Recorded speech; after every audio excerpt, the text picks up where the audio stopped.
அஸ்ஸலாமு அலைக்கும் வரஹ்மத்துல்லாஹி வபரகாதுஹு. அன்பு சகோதரி சகோதரர்களே, உலக வரலாற்றில் ஃபிரௌனை போல ஆணவமிக்க மனிதன் வேறு யாரும் இருந்ததில்லை.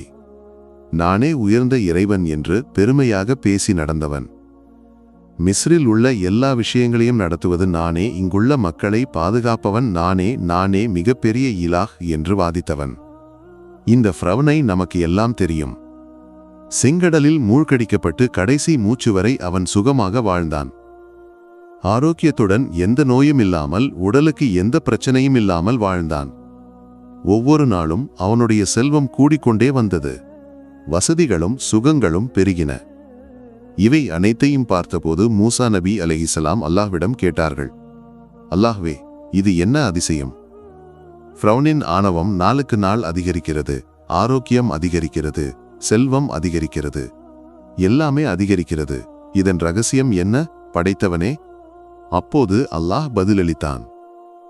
6 லட்சத்திற்கும் மேற்பட்ட விசுவாசிகளை, மும்மின்களை அவன் துன்புறுத்தினான்.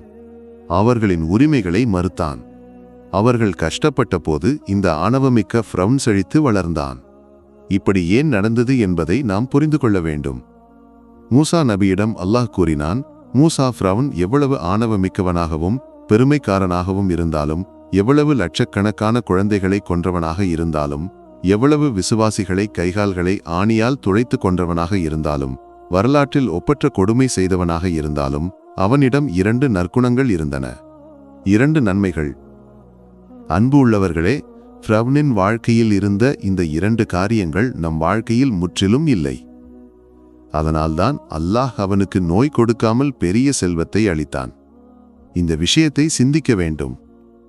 அல்லாஹ் மூசா நபியிடம் கூறினான், மூசா, ஃபிரௌன் எப்போதும் அதிகாலையில் எழுந்திருப்பவனாக இருந்தான்.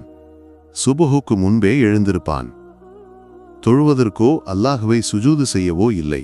ஆனால் விடியற்காலை புலர்ந்தவுடன் அவன் எழுந்திருப்பான். நாம் நேர்மாறாக இருக்கிறோம். சுபஹ் பாங்கு கேட்டால் படுத்து உறங்குகிறோம்.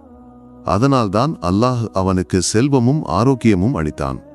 பின்னர் மற்றொரு விஷயம். மூசா, ஃபிரௌனின் வாழ்க்கையில் இருந்த 2வது நன்மை தெரியுமா? அவன் பயணம் செய்யும்போது தரையில் உணவு, அன்னம் விழுந்து கிடப்பதைக் கண்டால் அதை எடுத்து சுத்தம் செய்து உண்பான். ஒரு ரொட்டி துண்டு விழுந்து கிடைத்தால் அதை சுத்தமாக்கி மற்றவர்களுக்கு உண்ண கொடுப்பான். இல்லையெனில் அவனே உண்பான். இவைதான் அவனுடைய 2 நன்மைகள்.